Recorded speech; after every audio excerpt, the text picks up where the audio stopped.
Well, it's 5:04. We'll go ahead and get this meeting started. Welcome, everybody. I don't believe we have any members of the public, correct, Sean? I'm not seeing none at the moment. Okay. Well, then let's just jump in straight into the financials. I'm sorry, let me get this going. All right, can everybody see my screen, right? So financials, we have no changes year over month to month. So we're still at 61, 635, 66 in the 402. And in the 403, we are at 39, 61, and 65 cents. And the minutes, right? Yep. Did everybody have a chance to review the minutes? Does anybody have any comments or changes to the minutes? Okay, I move to approve the minutes. A second. All right, Karen? Yay? Yay. Rachel? Yay. Babette? Do we need, yeah, we need audio. Nick? Yes. Elizabeth? Yes. Elliot? Yes. Sam? Yes. Did I miss anybody on my screen? Don't think so. All right. Well, this is moving quite quickly. Let's move on to public art. I know we have updates from Nick and Sean. Yeah, Sean, I'll let you jump into it, but it feels like we're making some progress on the trades project. Yeah. So just to give everybody a general update, I'm trying to close out this year with this project finally under contract, both with fabricators and with the artists. So this is an updated render that I'm sharing with you all right now. This is actually, let me close this out and get the other one. I think this one's a little bit easier to look at. Yeah. So this is just an updated version of what the sculpture will look like. So it's a little bit pared down from what it was. If you look at this kind of image, we've removed a couple different members and the scale is quite significantly smaller, but it's better in the long run and it fits more of the space. We're still working through a couple different budgetary concerns with the concrete work and the electrical work, but the goal is to get this under contract so we're ready to roll by the end of the year. So is there any questions or anything on the Trades District project that I can address while we're on it? Seeing none. And most of the public art panel planning committees on this call. So I kind of updated everybody last week. Just in terms of public art too, since they came to the commission, I got some images from Elizabeth Clafey's class. I know this kind of hit right at the time right before the holidays and the end of the semester. But here's a couple of images I threw in our folder of the projection project that they did at the library, which was fairly successful, and the portraits were really beautiful. Some of the photo essays were really great too. So I'm hoping to get a more like formal report from them that I'll include in our next month's packet. But it was the students had a really great time. There's a really great HT article about the project as well. So I will keep you all abreast with that project. And then Nick, I'll hand it off to you to talk about public art master plan. Yeah, so we discussed this in our committee meeting on Friday. Got newer commissioners to the meeting, sort of up to speed on things. And basically, everyone's homework for the next month until we come back in January. It's just to do a review of the previous document, as well as our outline for revisions where we left off a few months ago.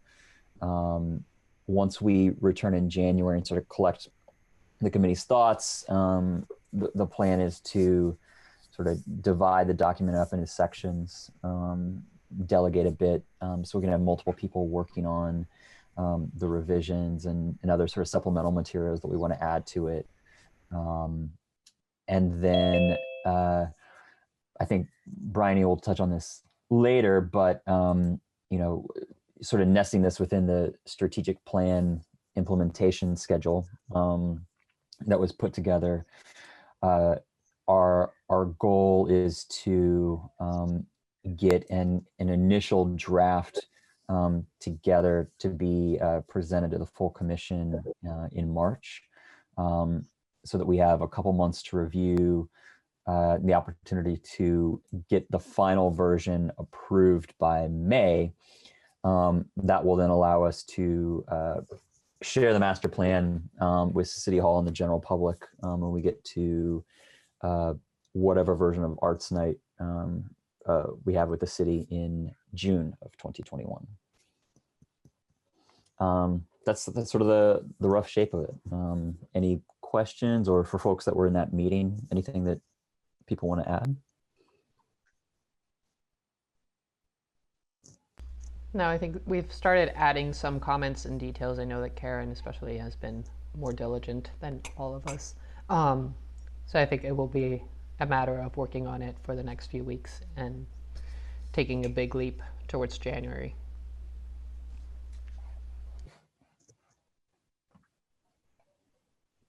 Cool. Yeah, I will say, just speaking for myself, I personally am pretty booked up with my day job for the next 2 weeks. But I think once I get clear of that, the week before Christmas, that's where I have some time carved out to dig into it in earnest myself.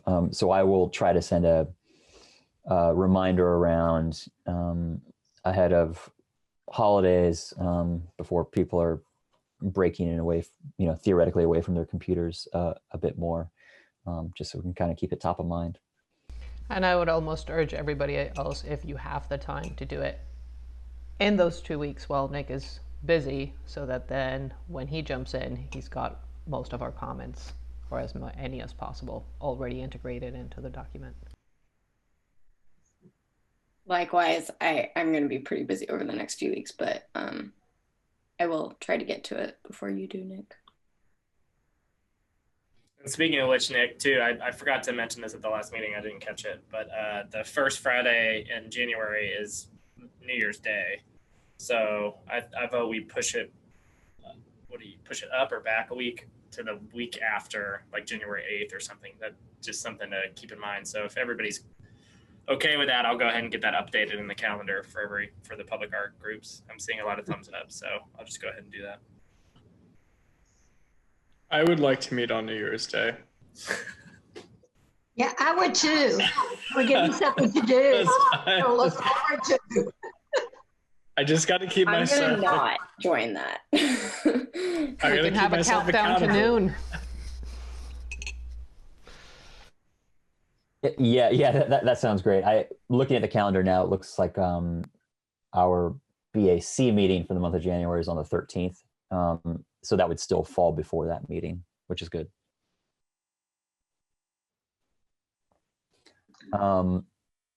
Yeah, so I think that's it on the master plan. Sean, is there anything else we should talk about with regards to the switchyard piece installation, trades garage, anything else that's been in the hopper over the last few months? Yeah, we're just locking everything up. So I'm still trying to get an updated timeline from T3 on the Switchyard Park project. I know that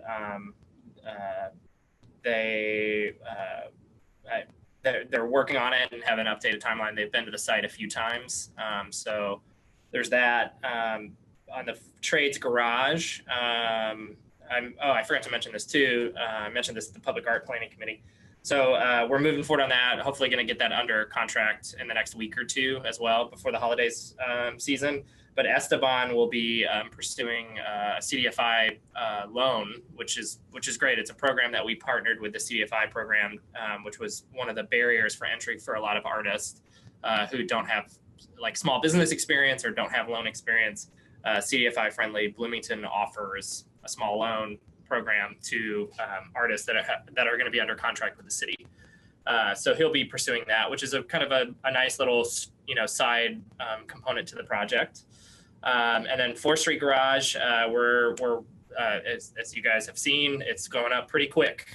So I have a planning meeting next week with Ignition Arts and Project One and the construction management team for the garage. So I'll have some more updates in January about the kind of timing of that project as well.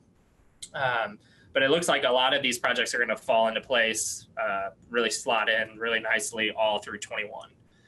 So we might be able to have some nice kind of activity to celebrate for all this kind of back end work that we've been doing. But that's really it on the public art front. Sam, you brought up some repairs. I'm trying to work on that. Emily Wilson's project that was done in 2017, the Waterways project on the Washington Street building, has also been defaced. So I've reached back out to her and getting her under contract in the new year to get that project and that mural repainted. Basically, it's kind of unfortunate, but one tag kind of came in, and then a bunch of other ones. You know, the rule of thumb is if you can clean it up in 24 hours, it usually prevents people from tagging it. But I'm also looking back at some of the traffic boxes that have been tagged as well, and trying to, you know, think about 21 and you know, obviously we'll have to get through winter first, but hiring out some artists to get some repairs taken care of. So that's my reports. Cool. I guess the only other note is this happened since our last meeting was the dedication of the Black Lives Matter mural outside the Banneker Center on Elm Street. There were a few of us in attendance on the Zoom, though Bryony briefly spoke on behalf of the commission, you know, but you know, the mayor was there and spoke, you know, but primarily it was centered on the artists, members of the Banneker Advisory Council, and you know, other members of the Black community in Bloomington. It was a really wonderful program that came together in a relatively short period of time, and for, I think, being our first virtual ribbon cutting, went incredibly smoothly. So yeah, it was a nice capper on the artwork portion of that initiative. Anybody who attended that, do you have any feedback or additional comments for it?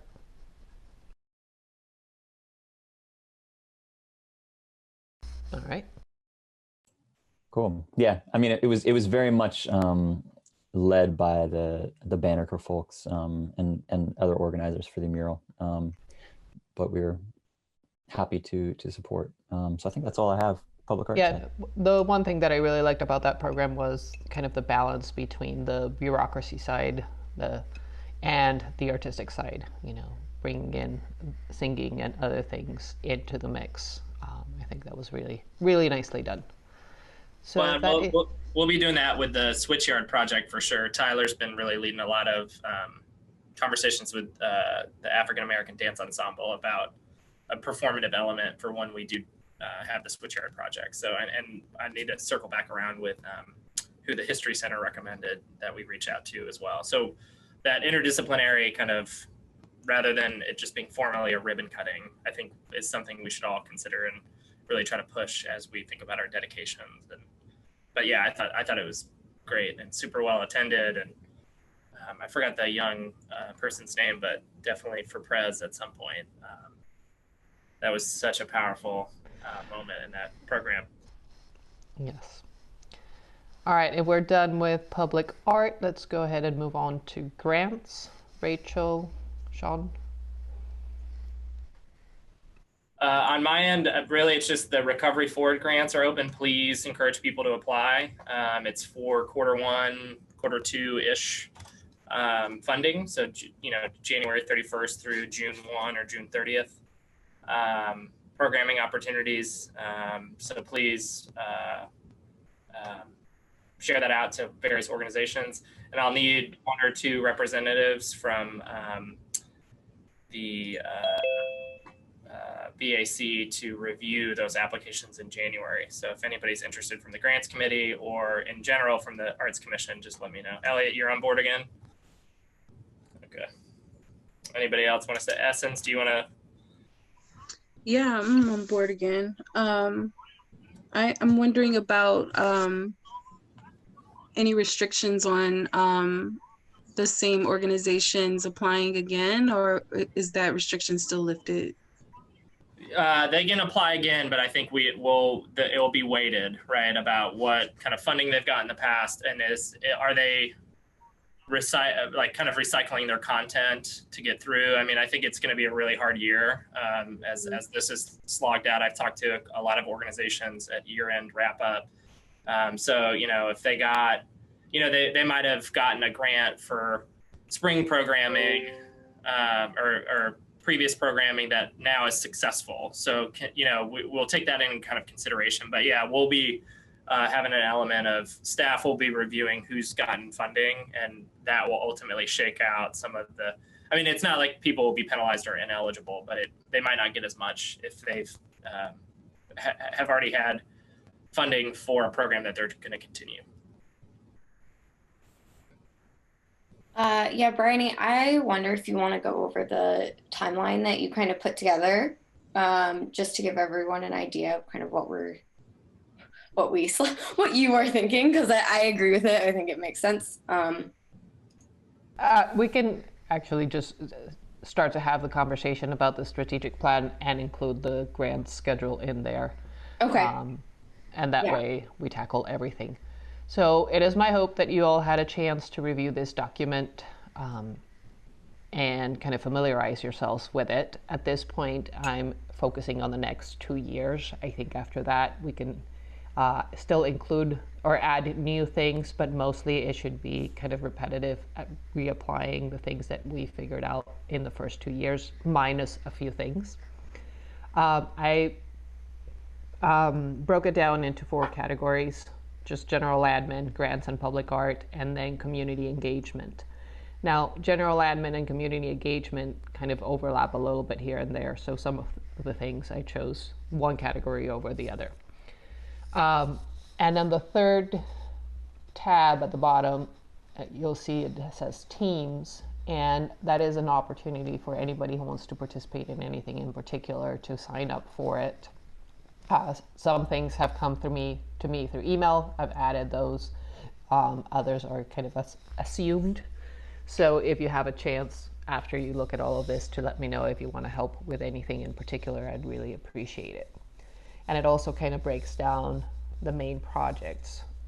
For example, social media, come January, it's just a matter of establishing Instagram and Facebook, which already exists, with the idea that Facebook becomes the way the BAC communicates with its audience in the city, not sharing, community events or anything about what's happening other than what we want to share about as our meetings, our messages, our needs, if we have a question for the community, that kind of thing.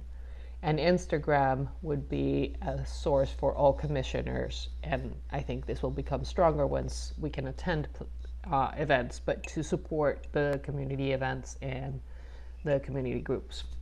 So if you make it out to Gallery Walk, you can post something on Instagram, that kind of thing. Then there's also about 6 months of restructuring the BAC website. And now this is not creating an entirely new website. This is adding content or restructuring the content that currently exists in the BAC website through the city. We have talked many times about all kinds of things that would be nice to have, from resources to organizations to case studies to a calendar to monthly messages to artist directory, all kinds of things. Now, I've added all of those here. That doesn't mean I'm saying we should have all of this included. This is just kind of a dump of everything that has been talked about, and a group of us needs to kind of sit down and see what content is there. What is always hard to find? The directory of public art is always really hard to find, and people keep asking for that. How can we bring that to the forefront?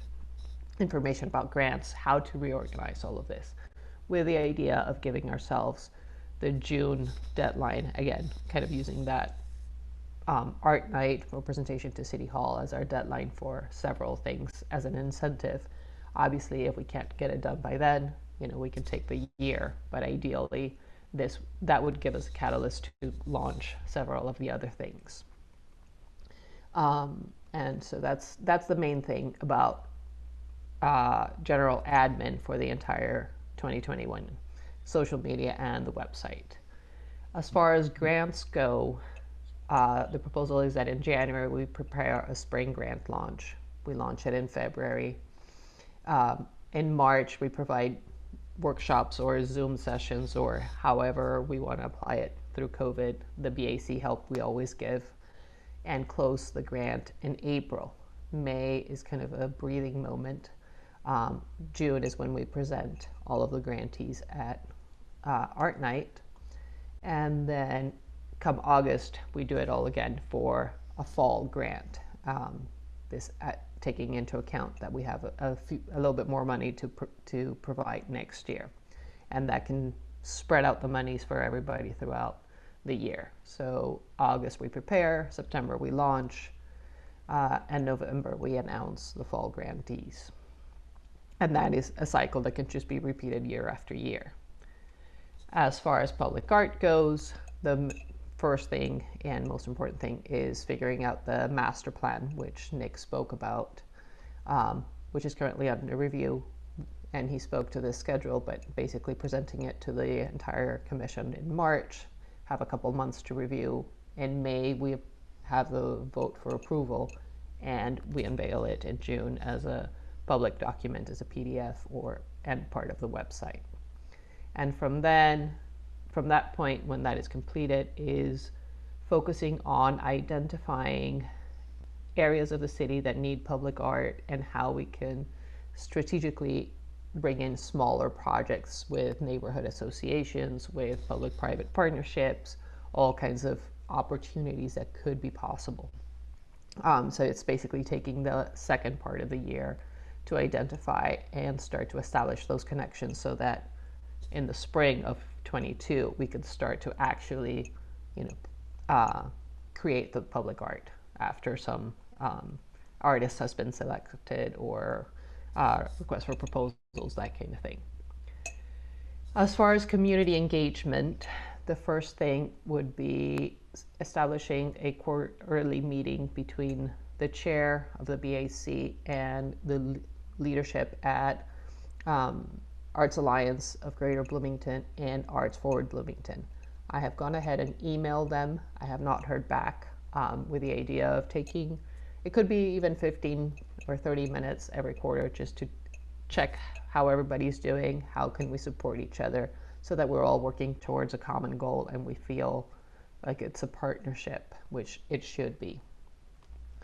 And in June, announce and launch what I'm calling for now, but it's completely open for discussion, the Community Hour program. We have had plenty of conversations about events or meetings with the public in different ways, and in trying to parse it all into something simple, having 1 hour every 2 months where you start with a topic and then open it to discussion where we can hear from the community, I think would be a great leap for us. I don't think the members of the public really get anything out of attending our meetings.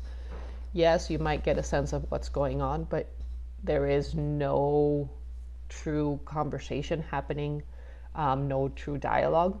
And I think that that is something that we are severely lacking, and we could very easily provide through a Zoom session or eventually when we can meet in person as part of gallery walk or something of the sort. I think that's it for 2021. And yep, that pretty much sums it up.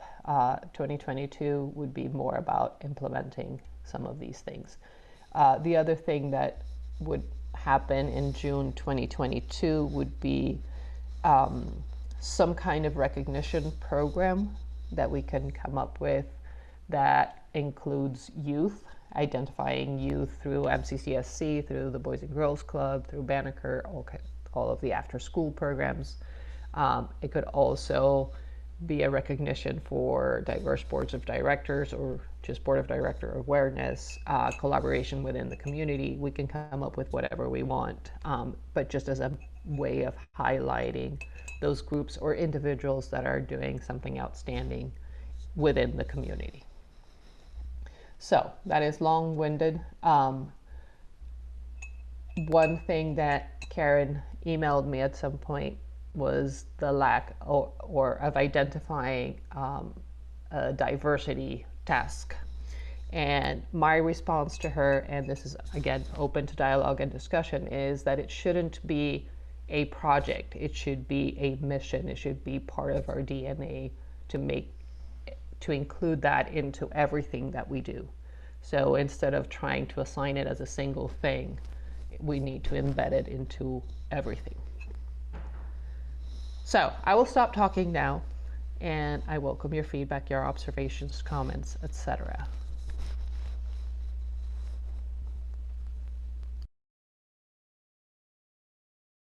Babette. Well, I think it's a terrific springboard, what you've done. And I can only just say my generic comment, which is that I've been on this board for about a year. And I feel that in the reality, and maybe it's because of COVID or not, but that I wanted to be more, to do more that was of consequence, I'll put it that way. And that there just doesn't seem, other than, you know, giving a 2 cents worth opinion, I think that maybe I'm not seeing it, or maybe we could take the two things that work to me so incredibly well are public art and grants. The rest of it is more ambiguous, and that seems to me to be the comments from the community that they want the rest of it. So I don't know if there's a way of taking it and dividing up into subcommittees where you assign, okay, here's social media. This is what we need to do. Give it to, appoint someone who would be head to a little committee, a subcommittee, whatever. And the same thing with community engagement. So, so that these subcommittees can become a little bit more active, can come back with real comments, real ideas, and do some work so it becomes not just talk about it, but something that's more meaningful, the same way the other two committees work. Yeah, and that's the idea with creating the teams and having leadership within each project that based on your particular interest you can take on. Right now, for example, I went ahead and added your name to the community hour. I thought that based on our conversations, I thought that was safe to do. So in this case, you know, my guess is that you will take the leadership on that. That's fine. I want to be involved in the different things personally, but I can't take leadership in all of them, and nor do I want to, nor should I. You know, other voices need to be heard, but I'm there to support and make sure that everybody's communicating, kind of thing. So ideally, just through teams and, you know, assigned tasks, we can do that without having to create committees. Among other things, once we have committees, we have to have extra meetings, and I know that Sean has a cap of how many hours he can allocate to the BAC, because he needs to be present for those meetings. So having it just under that rigor will make it easier to actually get things done. That's fine. I mean, I think whatever you'd want to call it, that makes it the easiest way to implement. But if I can help you or anything to make a list of what we need people to volunteer to do, so that, you know, it gets done. Sean, can you share that last tab so that Babette sees where we're at? Any other comments in the meantime? Yeah, I have a question about website work. Do you know do we have to like know how to code or something like that, or is it just putting content into it? Is it like on WordPress, or what the platform is? Good question. Just, Sean? I manage it. So we can't. It's content. You all would be. I talked to Bryony about this. Like, there's no redesigning the page or whatever, but we can upload more content. We can make it more relevant, documents, those kinds of things. It's a pretty limited what we can do, but the content is what you all would be responsible for, and I can upload it. so you would do the actual, like, in there editing stuff. We wouldn't even be. We would just be responsible for the content. Yeah. Okay. Bingo. Yeah, and so that makes it extremely manageable in the sense that we cannot get hung up on new design, on new this, and it's what do we want to communicate and how can we structure it to make it as clear as possible.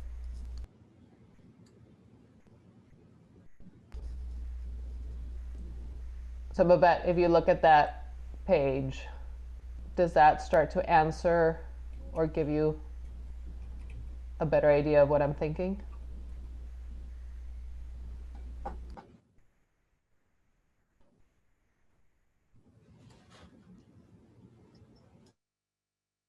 Somewhat, but I guess, I guess my frustration is that, for example, I would be happy to work on identifying public art or anything and do legwork is what I'm saying. I probably have more time than a lot of you have, but I just don't know where to begin or where or how or anything. So don't worry, that's the next step. Once I know who's doing what, then we can figure out what the next steps are for each, and also taking into account who's there and looking at the schedule and taking into account your particular lives, making sure that that's a good fit. Mm-hmm. Mm-hmm. Okay, this is a great beginning. And I'm sure it was a lot of work. Thank you. Okay, I need more. I love your idea for splitting grants into two. I know we briefly discussed that in previous grant sessions, but yeah, I'm pretty sure everyone on the BSU is aware that we have additional funding this year. And so as we've been figuring out how do we split that, I think looking at both a spring and fall grant makes sense. I also want us, though, to communicate with the BUEA. I don't want us to have a fall grant that necessarily overlaps with their deadlines, just because that puts a lot of pressure on arts organizations and individual artists who might be applying for that one to then be applying for two grants at the same time. It just takes up time. So I'm hoping that we can communicate with them, and if they have a summer program, then we can focus on a fall program. If BUA is planning a fall program, then maybe we take on a summer program, a spring and summer program, but just some way so that there's some time in between when applications are open, so we can really get stuff. I also, Essence, I'm going to hand it to you, since I know you emailed over a few ideas and thoughts you had for the grants this year that I think are great. So I want to let you explain them versus me. Yeah, sure. So I noticed that the grants workshops meeting BAC help that is listed under grants in March, that there's a blank in October where it would be like the mirror for that. And I was wondering if we would want to do that again, especially since, again, we have more funding this year, and we're hoping to reach out and have some new applicants. So for anyone who's new in the fall, they will have that support as well. But then I also sent in the suggestion that instead of having like doing the grants workshops and the meetings and the BAC help again, whether it's online or whatever, it's that we could record the workshops and the meetings that we have in March and then post it online alongside the grants guide that we have talked about creating, alongside that the public arts guide that we talked about creating as well, so that the resources are online, and we are like preserving some of our energy instead of doing the same thing twice a year.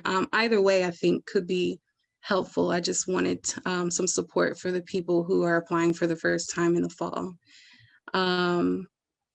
And then a question that I had, since I don't see it on the spreadsheet,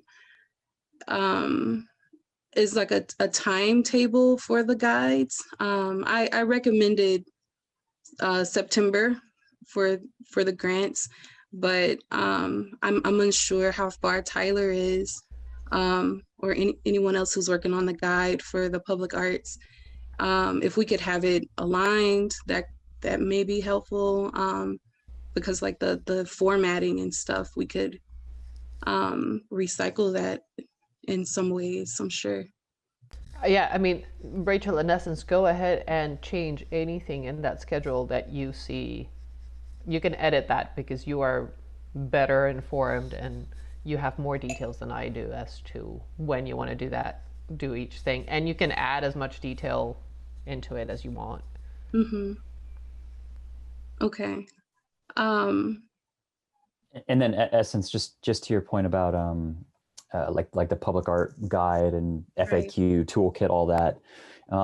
It's maybe not explicitly labeled on this timeline, but that is part of the public art master plan revision. Okay. And so the idea is that we would have at least an initial version of it available to the public when we present the full plan in June.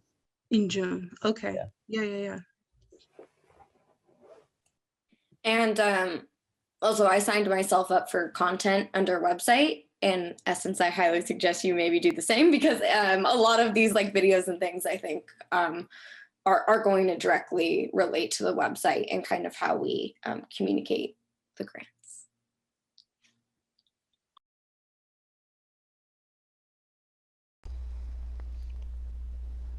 Karen, Elizabeth, Sam, Elliot, anybody else?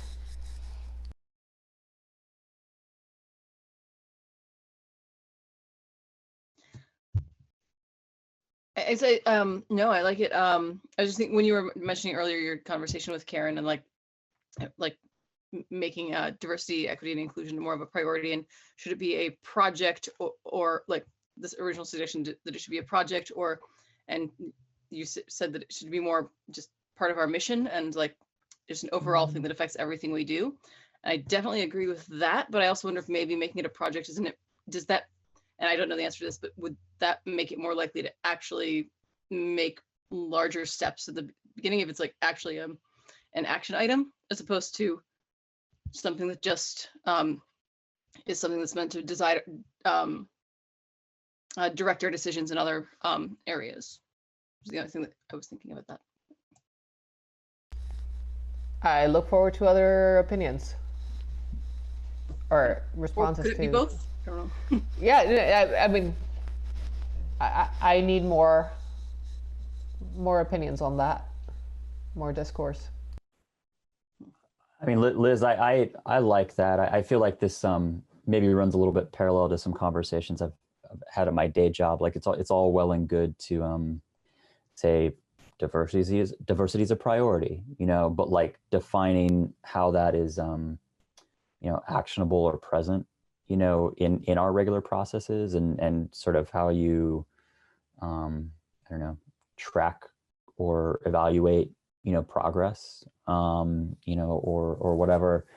I could see value potentially in having like a project team sort of just, I don't know, sketch out some ideas for just how exactly this is woven into everything that we do.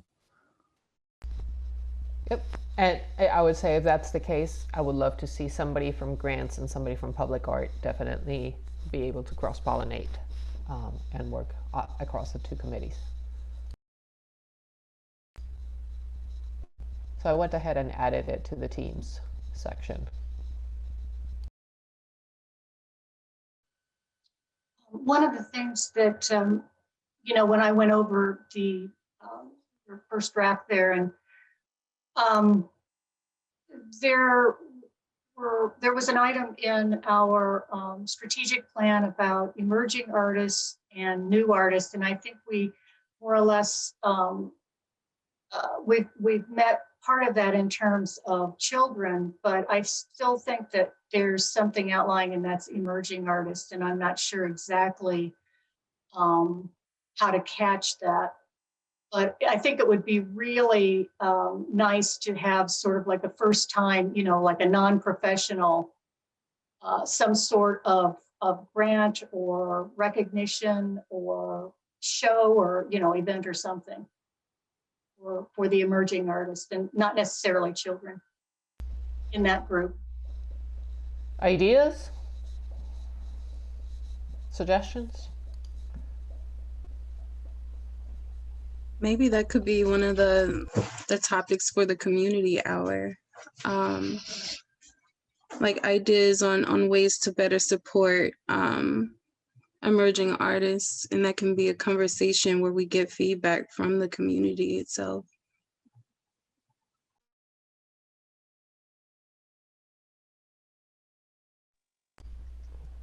I think that's a great place to put all these that are conversations.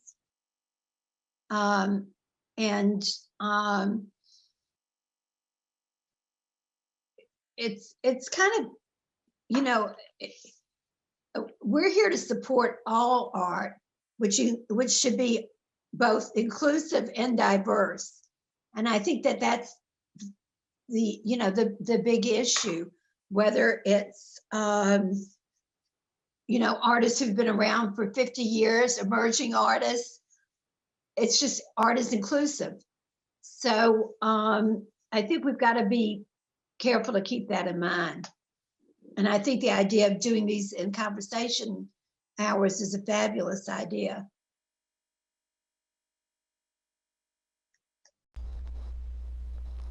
Sean, I also need your feedback. You're not off the hook. I know. I'll dive in. I mean, I'm letting you all take the time for the meeting. I mean, this is all good points. I mean, I think Liz's point on the diversity, equity, inclusion stuff is really something we should keep in mind. And I love the idea of the community conversations. I think that'd be helpful. And Babette brings up a really good point that you can be 100 plus and emerging, right? So just, thinking about like, what do we mean by emerging, and, being equitable in that sense too, because we do have a lot of second career artists here. So that's just something for all of us to keep in mind.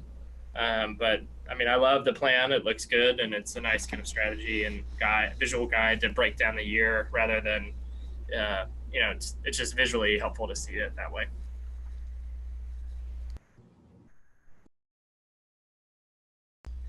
Would Karen mentioned like an art night or a art show of emerging artists, and that's kind of a weird thing to do right now. We all know, but like social media, we could highlight artists on social media.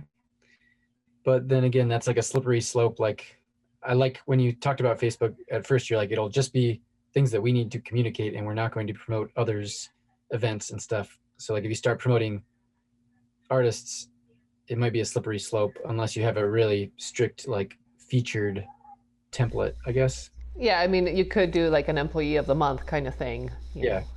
Highlight, community highlight or something. But then what's the criteria to find those so they're not just friends or people that we already know? Like we'd have to reach out to get a diverse applicant pool. Yep, so I've added that to the teams, to whoever wants to focus on emerging artists and figuring out how to tackle the challenge in a way. We don't need to have the answers tonight. It's just identifying what we want to focus on and kind of the when. And to the point of the art night, that's one thing that also we need to at some point figure out and Sean, you will be a big part of this. Like, you know, last year we had art night, and there's been talk about making it art week or expanding it, especially through COVID. If we can't be present, you know, is it worth it to do 3 or 4 little things instead of the one? So that's something that, again, that doesn't need to be decided tonight, but it needs to be addressed at some point so that we know what we're striving to. I actually think that the not the public art toolkit necessarily, but some of the things we've been talking about in terms of having information about organizations, about you know, a lot of things would be really helpful for the emerging artists. You know, having a little, I don't know necessarily about employee of the month, but having a packet, you know, a lot of information in one space where they could go and really find out about resources that are available to them, and maybe even have a way to interact with each other as they might be thinking about going professional. So, I mean, maybe we could, you know, we're already talking about doing that. I think that ultimately it's about figuring out who these people are. So the event might be the thing that would encourage them to come forward.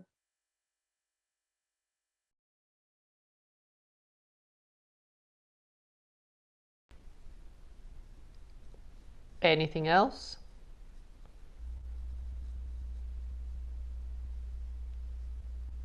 All right. So with that I in have a mind, question. yeah. I have a quick question. I don't know if you have any answers. Sean, has the city discussed when they would think that they could have public events again? You know, any concept, or is it TBD?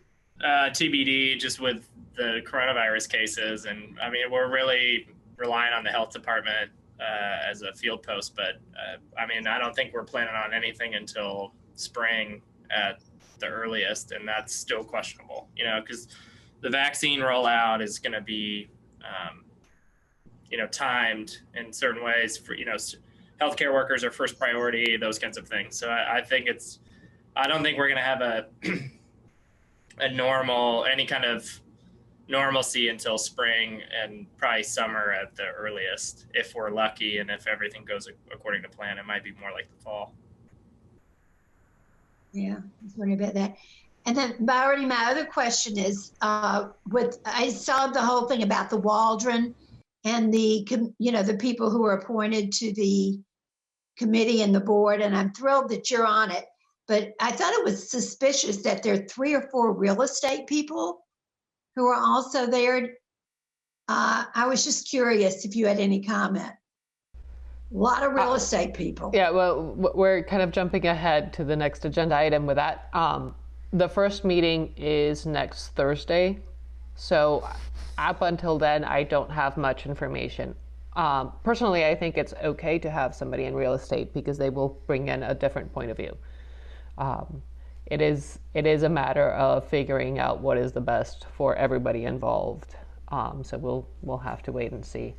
But before we jump into the Waldron, because that Sean also has some more information for us, I'm going to ask you all to take basically until New Year's to add your name to 1 or more items here that you feel that you are passionate about, that you want to get involved in.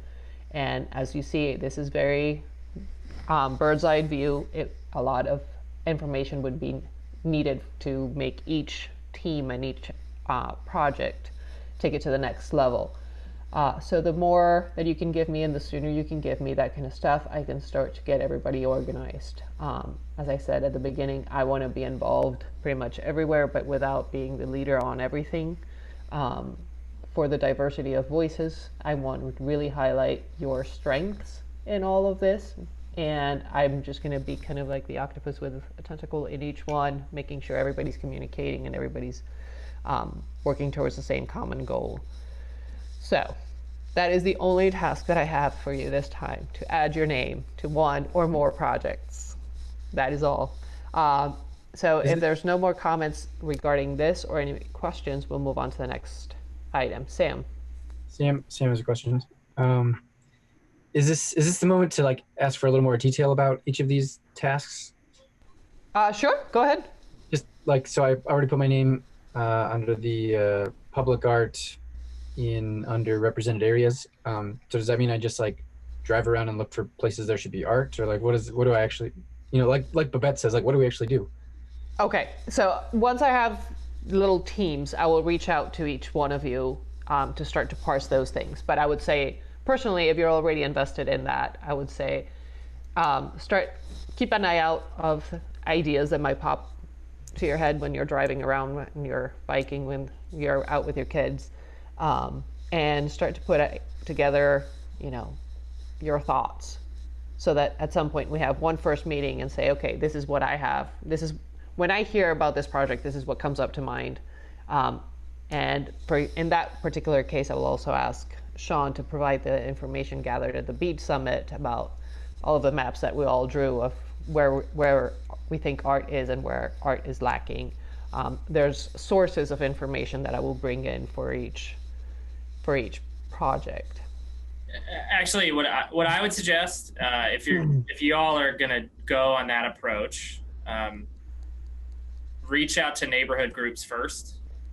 That's fine if you want to drive around and think up through that, but like actually let's talk with residents. And so attending a neighborhood meeting on the east side and start to gauge where there is interest is going to be really important first, rather than us kind of all, I mean, granted, you all are members of the public and you represent the city, but like you're only 12 members of the public, you know what I mean? So like there's just some other frameworks. So I can work with you, Sam, and a few other folks who are going to do public art stuff. I mentioned this at the last Public Art Planning Committee meeting, but just so you all know, the next couple years are not looking good, right? Financially speaking, for the city. So the likelihood of us being able to support public art projects is going to slim out after we close out these 1% projects. So that's just something to keep in mind. But that being said, there's neighborhood groups can get grants through the hand department for public art projects. There's a variety of other ways around this. So that's just something to keep in mind. I was going to say, does that mean we look for more like private property and like see if the building owner wants to chip in a couple $100? That's a great, yeah. I mean, Sam, you've worked at the mill. You know how Pat was with the Dementia Mill project, right? So yeah, I mean, it could be more public-private partnerships and fostering those kind of conversations. But like I said, hand offers neighborhood improvement grants, and people have gotten public art projects paid for that way. So there is money out there. Once again, we don't know what the new federal administration is going to be doing. There could be additional monies there. There's a lot of moving targets. So we got time to work on these things, but I instead of just like trying to dive deep, I mean, one of the biggest criticisms we get is that there's not art on the east side, period. So if you guys want to start reaching out to Elm Heights and whatever kind of neighborhood groups are on the east side, go for it. Yeah, I would start, by making a list of all of the different areas and the groups and the associations that we can think of in a spreadsheet, and then start to reach out. But I was going to do that after the first meeting. Just one more kind of question clarification thing is, like, one example that seems like an easy, obvious thing is a mural, and in particular the one on Revolution Bike and Bean. Like, why has that been taking forever? Why is that so hard? The property owner pulled out. That's why. Okay, so you just have to make sure that the property owner is like totally on board. Well, COVID.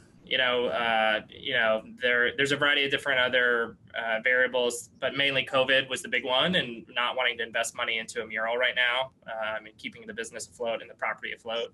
So there's just a variety of different kind of frameworks where that, COVID related was part of that reason. So yeah, I mean, I think that's one thing that we need to keep in mind if you all are going to be facilitating conversations. I brought that up in the last, maybe not this previous Public Art Planning Committee, but the previous one, about just being clear about our expectations. If we are going to partner, what the expectation is, and that if you do kind of commit to a project, you can't, pull out or can't, but once again, COVID is such a extreme circumstance for a lot of different businesses right now. I'm not going to say, hey, you promised us to have a mural and try to strong arm a business into doing a mural, which is unfortunate.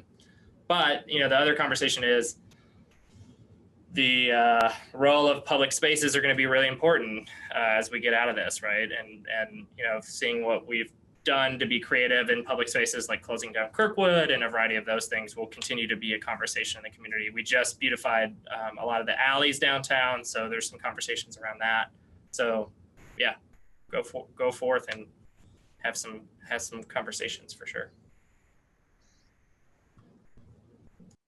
Just how complete is our record of where we have public art? Not very complete, because I have a pretty good index of what the city owns. There's a lot of stuff that is like privately, and like, for example, I don't know if you all have heard about, you know, the possibility of Your Art Here no longer having access to the property. You know, so there's a lot of different kind of like things that people think the city owns that we actually don't, or murals that we weren't involved in. So I don't have the private stuff. I have the majority of what I know from the city end of things indexed, but that's about it. Does the city own a lot of art, paintings, and other things like that? We own a few at a couple different, we own a few at City Hall, and a few original works of art there, but that's not really, we don't have a collection in that sense. Now, certain departments have collected art on their own. Utilities has been purchasing works around water and water systems. We've been helping them with little exhibitions in their down on Walnut Street. So it just kind of depends. I mean, there's not an overarching kind of plan, but we do have some works in the collection. The mayor's office has been collecting artwork since I've been here. So there's a few quilt pieces and paintings that he's purchased for City Hall. And then we've had works donated to us too.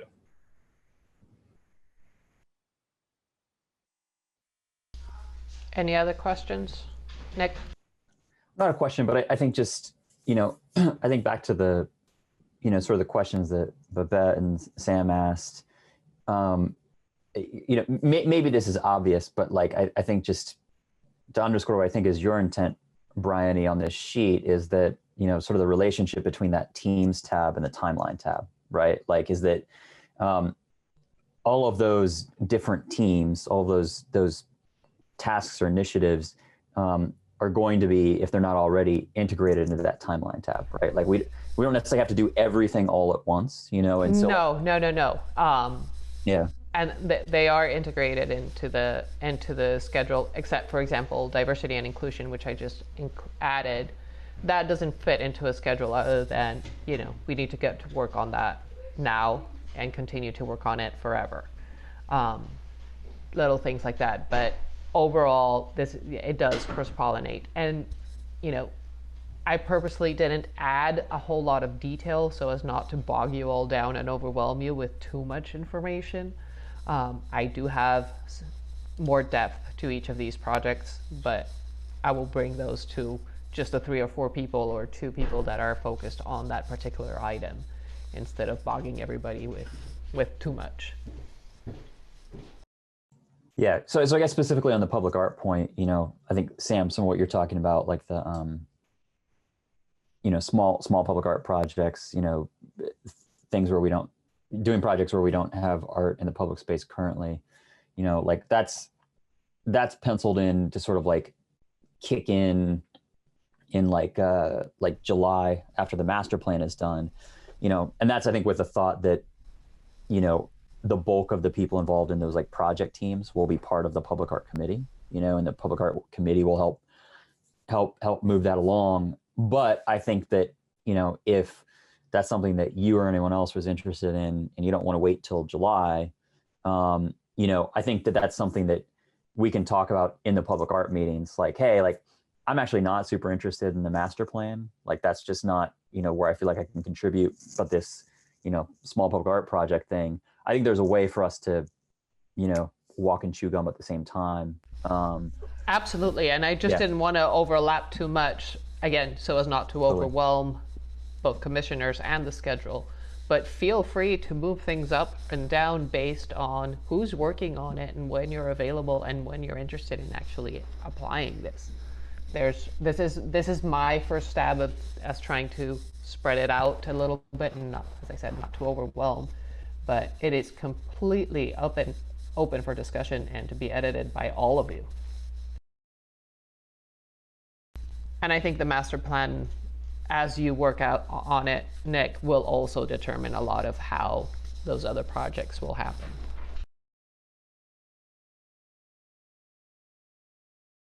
Okay, so shall we wrap this up, this conversation about the schedule?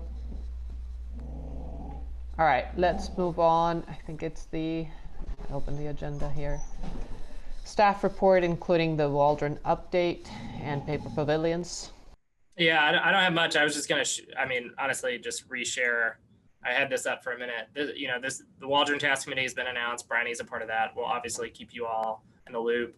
But I bet I would not be concerned about real estate folks. It's a reality of the situation with the building, right? It's a 100-year-old building. We need to figure out and have a lot of different perspectives to figure out what the future and what the potential use is.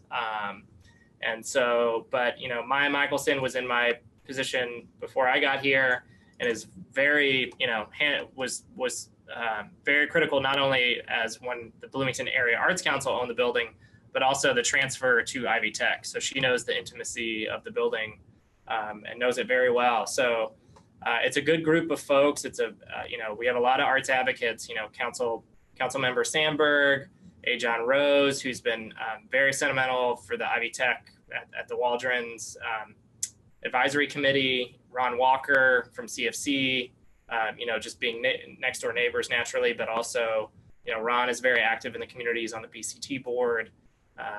Also, Meg Ladowski, great painter that's been involved so there's a lot of different perspectives being brought to the table, including former Mayor John Fernandez, who was very seminal at the very opening, very early stages of the Waldron as well. So it's a good mix of folks. We'll keep you all abreast on those conversations. I've been having a lot of conversations with various groups that use it, and it doesn't look like there's any return to normalcy for use until November, till the fall of next year, even for, groups like Jewish Theater. I know Cardinal is moving in a lot of different directions and kind of coming up with various contingency plans, but the vibe I get from all the performing arts is there's not going to be anything remotely normal unless something happens with the vaccine getting out faster, for any kind of thing to look like it used to until the fall of 21, frankly, which is kind of a very challenging and dark time for the arts all around. My other update, just staff report wise, is the Paper Pavilions project will be coming to FAR, Center for the Contemporary Arts, starting in January. So I'm really excited about that. Some of the installations will be changing. So if you did see the virtual tour online in Columbus, some of the works will be changing. And we'll be doing it more in the theater space, which is really exciting. So it gives an opportunity for people to view it safely outdoors on 4th Street.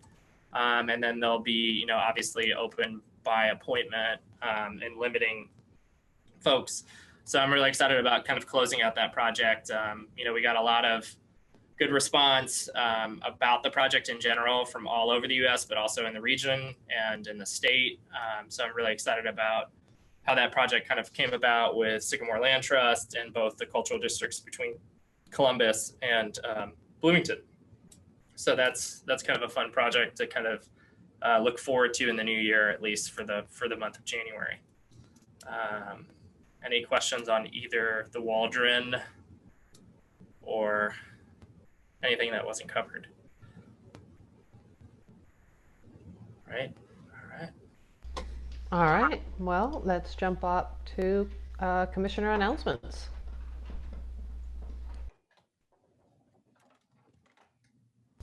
Everybody has just a lot of work and everybody's at home and that's all that's happening.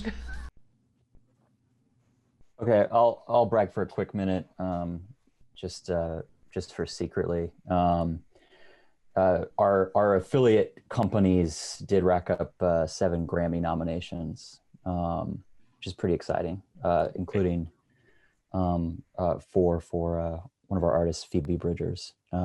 So that's pretty cool. Including Best New Artist.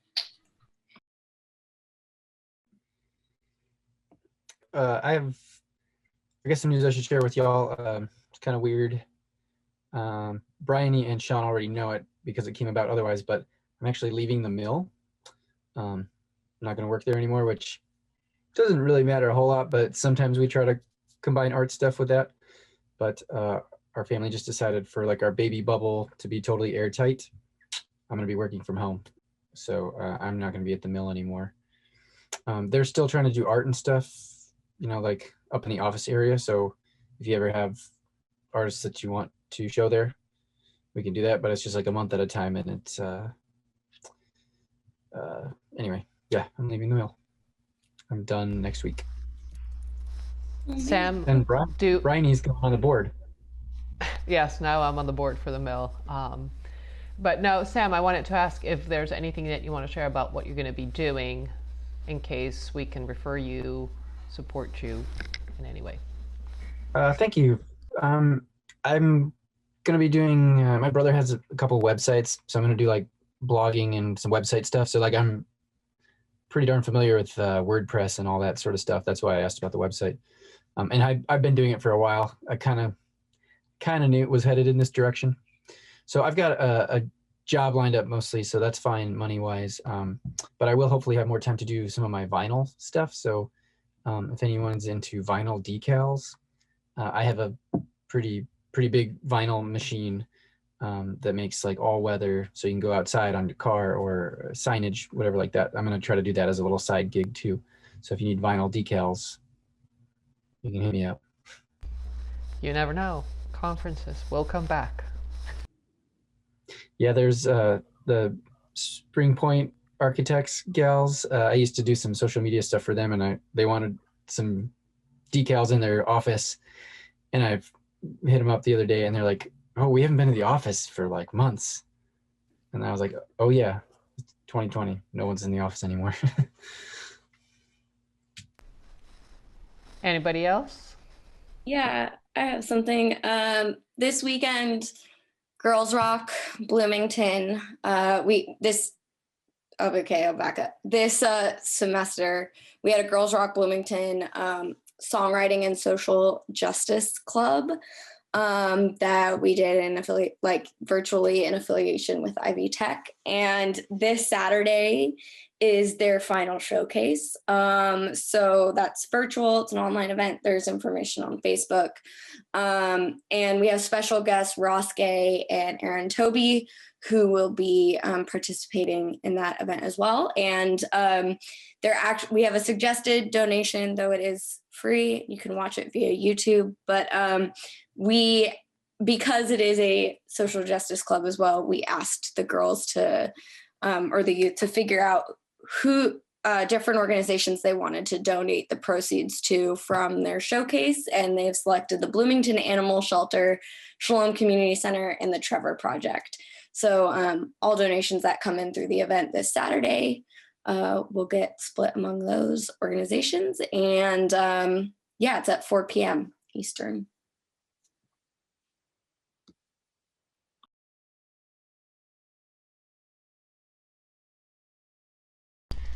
All right, anybody else? Well, I guess we can adjourn. 6:12.